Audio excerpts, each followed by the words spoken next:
প্রিয় শিক্ষার্থীরা আসসালামু আলাইকুম, আশা করি সবাই ভালো আছো। আজকে আসলাম আরেকটি পর্বে।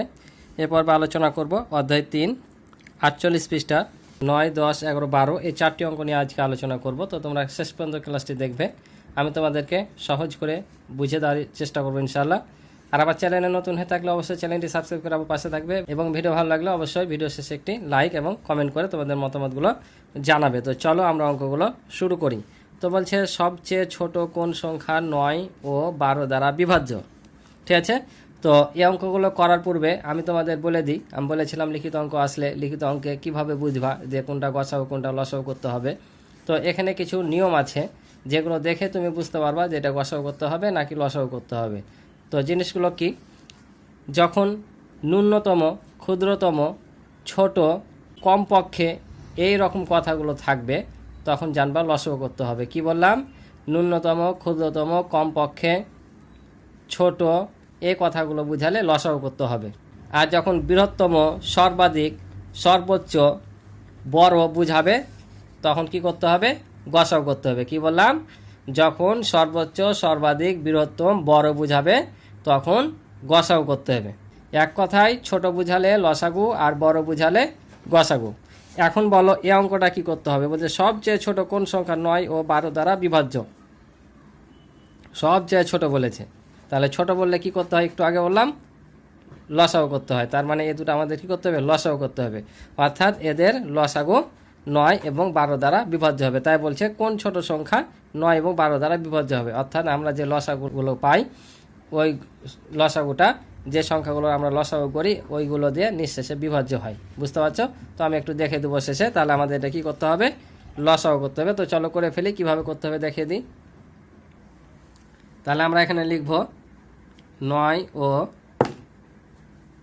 12 এর লসাগুই হবে সবচেয়ে ছোট সংখ্যা। ছোট সংখ্যা, বুঝতে পারছো? তাহলে 9 ও 12 এর লসাগু হবে সবচেয়ে ছোট সংখ্যা। তো আমরা লসাগু করে ফেলি। লসাগুর বিভিন্ন নিয়ম আছে, যে কোনোভাবে করতে পারো। তাই মনে করি এই নিয়মটাই সহজ, অর্থাৎ ভাগ প্রক্রিয়া বলো অথবা সংক্ষিপ্ত ইউক্লিডীয় যাই বলো না কেন, এটার নাম আছে কয়েকটা। তো আমরা এখন এই পদ্ধতিতে লসাগু করব। তাহলে আমরা জানি যে একই রকম সংখ্যা দ্বারা কমপক্ষে দুটাকে ভাগ করতে হয়, তো দুটাই তো আছে। তাহলে আমরা এটা কী করবো? 3 দিয়ে ভাগ করবো, যেহেতু 9 ও 3 দ্বারা বিভাজ্য, 12 3 দ্বারা বিভাজ্য। তাহলে 3 3 9 আর 3 4 হয় 12। দেখো আর কিন্তু যায় না, তাহলে থেকে গেলো। তাহলে লিখবো অতএব নিম্ন লসাগু। তাহলে আমরা যখন লসাগু করি কী করি? এই সবগুলো গুণ করি। তাহলে 3 গুণিত 3 গুণিত 4, তাহলে 3 3 9 আর 4 নাম 36, অর্থাৎ 36ই হবে সবচাইতে ছোট সংখ্যা। তাহলে লিখবো অতএব নিম্ন সবচেয়ে ছোট সংখ্যা কত? 36। এই 36টাই এই 9 আর 12 দ্বারা নিঃশেষে বিভাজ্য। তাই বলছিল কোন সবচেয়ে ছোট সংখ্যা 9 ও 12 দ্বারা নিঃশেষে বিভাজ্য। তাহলে এই 36 সংখ্যাটাই সবচেয়ে ছোট, অর্থাৎ 9 ও 12 যতগুলো গুণিতক পাবো আমরা সবচাইতে ছোট গুণিতক হতে 36। আর এটা 9 আর 12 দ্বারা বিভাজ্য। দেখো 4 নাম 36, 3 12 36। বুঝতে পারলা? তো আশা করি তোমরা বুঝেছো। তো চলো পরের অঙ্কটা আমরা দেখি। তো এবার 10 নম্বরটা দেখো, পঞ্চম শ্রেণীর 18 জন ছেলে ও 27 জন মেয়ের মধ্যে সমানভাবে ভাগ করে দেওয়ার জন্য সর্বনিম্ন কতটি চকলেট লাগবে? সর্বনিম্ন বলেছে, তাহলে বলো তো এটা কি করতে হবে? বলতে পারো একবার ইজি, সর্বনিম্ন বলেছে তার মানে ছোট বোঝাচ্ছে। তাহলে এটা আমাদের কি করতে হবে? এটাও লসাগু করতে হবে। তাহলে বুঝতে পারলা? এই জিনিসগুলো দেখে বুঝতে হবে যে সর্বোচ্চ বুঝাচ্ছে নাকি সর্বনিম্ন বুঝাচ্ছে। অর্থাৎ ছোট বুঝালে লসাগু, বড় বুঝালে গসাগু। যেহেতু এটা সর্বনিম্ন মানে ছোট বুঝাচ্ছে, তাহলে কি করতে হবে? আমাদের গসাগু করতে হবে। কারণ সর্বনিম্ন মানে লঘিষ্ঠ সাধারণ গুণিতকের মধ্যে সর্বনিম্নটা বোঝায়। ঠিক আছে, তাহলে এটাও আমাদের লসাগু করতে হবে। তাহলে চলো ঝটপট আমরা করে ফেলি এবং কিভাবে লিখতে হবে সেটা তোমাদের আমি ছোট করে লিখে দেব এবং সহজ করে। তাহলে দেখো এটা বিভিন্নভাবে কিন্তু লেখা যায়। আমি তোমাদেরকে এভাবে লিখে দিলাম, এটাই মনে করি সহজ লাগবে তোমাদের কাছে, যে 18 ও 27 লসাগু হবে সর্বনিম্ন চকলেটের সংখ্যা। এখন লসাগু করে যেটা পাবো সেটাই চকলেটের সংখ্যা বের হয়ে যাবে। তাহলে 18 আর 27 যদি এখন আমরা লসাগু করি তাহলে কত দ্বারা নিঃশেষে বিভাজ্য হবে? দুইটা 3 দ্বারা। 3 6 18 আর 3 নাম 27। আবার দেখো 2 দিয়ে যাচ্ছে, আবার দেখো 3 দিয়ে যাচ্ছে, 3 দুগুণা 6 আর 3 3 9, আর কিন্তু যায় না। তাহলে আমরা লিখব অতএব নিম্ন লসাগু। তাহলে এগুলো সব নিয়ে নেব, অর্থাৎ 3 গুণিত 3 গুণিত 2 গুণিত 3। আমরা এখানে এখন যদি গুণ করি 3 3 কে 9, 9 দুগুণা 18 আর 3 18 হয় 54, 54 পেলাম। তার মানে কি লসাগুটাই বলেছি সর্বনিম্ন চকলেটের সংখ্যা। তাহলে চকলেটের সংখ্যা কত? 54টি। দেখব অতএব সর্বনিম্ন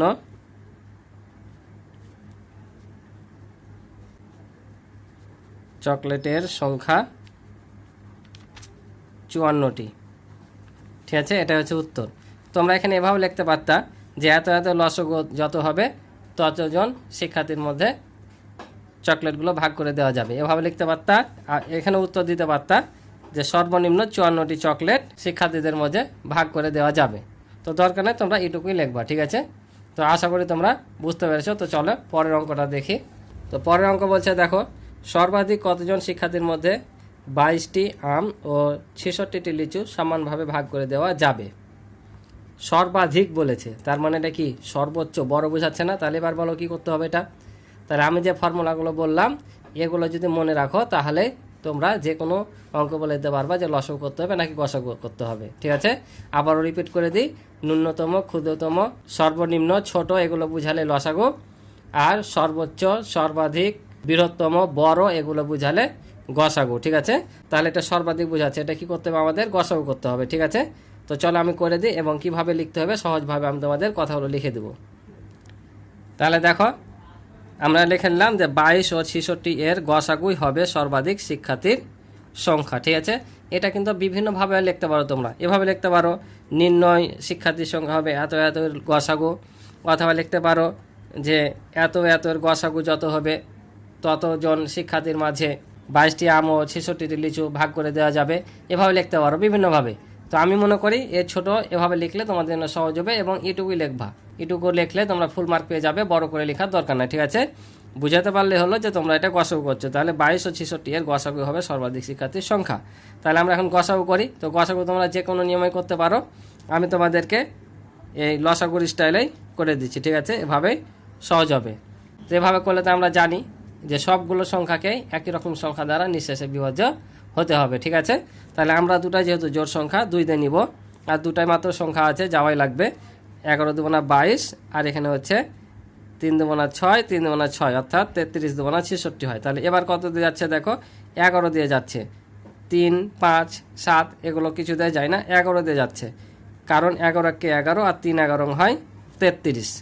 ঠিক আছে, তাহলে এখন লিখবো আমরা অতএব নিম্ন গসাগু। এখন বলো তো গসাগু যখন করি তখন কোনগুলো নিতে হয়? লসাগুর সময় তো আমরা সবই নিচ্ছি, তাই না? আর গসাগুর ক্ষেত্রে কি করতে হয়? গসাগুর ক্ষেত্রে শুধুমাত্র এই পাশেরটি নিতে হয়। ঠিক আছে, কোন পাশেরটি? এই ভাজকগুলো, সাধারণ গুণনীয়কগুলো। ঠিক আছে, তার মানে এখানে আমরা 2 আর 11 নিব শুধু। ঠিক আছে, তাহলে 2 আর 11 গুণ করলে কত হয়? 11 দুগুণা 22। তাহলে কি আমরা শিক্ষার্থীর সংখ্যা পেয়ে গেলাম? গসাগুটাই শিক্ষার্থীর সংখ্যা বলেছি। তাহলে অতএব নিম্ন শিক্ষার্থীর সংখ্যা কতজন? 22 জন। এটা হচ্ছে আমাদের উত্তর, অর্থাৎ 22 জন শিক্ষার্থীর মাঝে আম আর লিচুগুলো সমানভাবে ভাগ করে দিতে পারবে। ঠিক আছে, আশা করি বুঝেছো। তো চলো এবার 12 নম্বরটা দেখি। তো দেখো এবার 12 নম্বর বলছে, একটি রাস্তায় 12 মিটার পর পর গাছ ও 20 মিটার পর পর ল্যাম্পপোস্ট আছে। রাস্তার শুরুতে গাছ ও ল্যাম্পপোস্ট পাশাপাশি থাকলে কত মিটার পর পর গাছ এবং ল্যাম্পপোস্ট পুনরায় পাশাপাশি থাকবে? বলছে যে একটি রাস্তায় 12 মিটার পর পর গাছ আছে আর 20 মিটার পর পর ল্যাম্পপোস্ট আছে। এখন শুরুতে গাছ ল্যাম্পপোস্ট পাশাপাশি থাকলে আবার কত মিটার পরে যে ওই গাছ আর ল্যাম্পপোস্ট পাশাপাশি থাকবে? কারণ 12 মিটার পর পর যদি গাছ থাকে আর 20 মিটার পর পর যদি ল্যাম্পপোস্ট থাকে, তাহলে এক সময় তাদের দূরত্ব কি কম বেশি হয়ে যাবে না? কম বেশি হতে হতে আবার দেখা যায় এক সময় তারা পাশাপাশি আবার হবে। তো ওটাই কখন হবে সেটা বের করতে হবে। তো এটা কি করতে হবে তাহলে বলো তো? তাহলে এই যে আমি বলেছি যে ন্যূনতম, ক্ষুদ্রতম আর বৃহত্তম, বড় এগুলো বের করতে হবে। তো দেখো এখানে উত্তরের জায়গায় আমরা যাই, কি বলেছে? বলেছে এই যে দেখো কত মিটার পর পর গাছ ও ল্যাম্পপোস্ট পুনরায় পাশাপাশি থাকবে। এই যে কত মিটার, কত মিটার পর পর, অর্থাৎ এটা বোঝাচ্ছে যে ন্যূনতম কত মিটার। তো এমন যদি বোঝায় যে কত মিটার পর পর বা পুনরায়, এ কথাটা দেখাও তোমরা বুঝতে পারবা যে এটা লসাগু করতে হবে না গসাগু করতে হবে। ঠিক আছে, যদি এই পুনরায় কথাটা থাকে তারপরও লসাগু করতে হয়। ঠিক আছে, তার মানে এটা বোঝাচ্ছে যে কত মিটার পর পর, অর্থাৎ কমপক্ষে কত মিটার পর পর ল্যাম্পপোস্ট আর গাছ পুনরায় এক পাশাপাশি থাকবে। তাহলে পুনরায় যে যখন দেখবে কথাটা তখন কিন্তু লসাগু করতে হয়। আর এ ধরনের অঙ্কে, সময়ের অঙ্কে, এগুলোতে কিন্তু বেশি পুনরায় লেখা থাকে। ঠিক আছে, তার মানে এটা আমাদের কি করতে হবে, এটা আমাদের লসাগু করতে হবে। তো এই অঙ্কটা কিন্তু ইম্পর্টেন্ট একটা অঙ্ক। 11 আর 12 নম্বর অঙ্কটা ইম্পর্টেন্ট অঙ্ক, অবশ্যই তোমরা গুরুত্ব সহকারে এই অঙ্ক দুটা করবা। ঠিক আছে, তো চলো আমি কিভাবে লেখা করতে হবে তোমাদেরকে সহজভাবে করে দিই। তাহলে দেখো আমরা লিখে নিলাম যে 12 ও 20 এর লসাগু যত হবে তত মিটার পর পর গাছ ও ল্যাম্পপোস্ট পুনরায় পাশাপাশি থাকবে। ঠিক আছে, কারণ এটা আমাদের লসাগু করতে হবে। লসাগু যেটা পাবো তত মিটার পর পর গাছ আর ল্যাম্পপোস্ট একসাথে থাকবে। তাহলে আমরা এখন কি করব, লসাগু করে নিই। তাহলে লসাগু করলে কত দিতে যাবে, দুটাই জোড় সংখ্যা, 2 দিয়ে যাবে। তাহলে 6 দুগুণা 12 আর 10 দুগুণা 20, আবারও 2 দিয়ে যাচ্ছে, 3 দুগুণা 6, 5 দুগুণা 10, আর কি যাচ্ছে, যায় না। তাহলে আমরা লসাগু বের করে নিই। অতএব নির্ণয়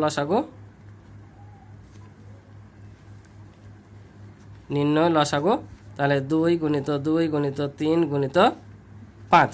ঠিক আছে, এখন যদি গুণ করি কত পাবো, 2 দুগুণা 4, 3 4 12 আর 5 12 60, অর্থাৎ 60 মিটার পর পর কি থাকবে, গাছ এবং ল্যাম্পপোস্টগুলো পুনরায় একসাথে থাকবে। তাহলে আমরা ওই কথাটাই লিখে নিব।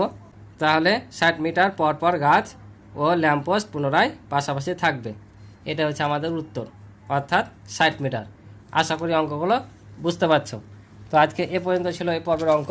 পূর্বের ক্লাসের ভিডিওগুলো তোমরা দেখতে চাইলে এই ভিডিওর ডিসক্রিপশানে লিঙ্ক পেয়ে যাবে, অথবা আমার চ্যানেলে প্লে লিস্ট করা আছে, সেখানে সরাসরি দেখে নিতে পারো। তো আজকে এ পর্যন্ত, ভালো থাকো, সুস্থ থাকো, দেখা হবে পরবর্তী পর্বে পরের অঙ্কগুলো নিয়ে। আল্লাহ হাফিজ।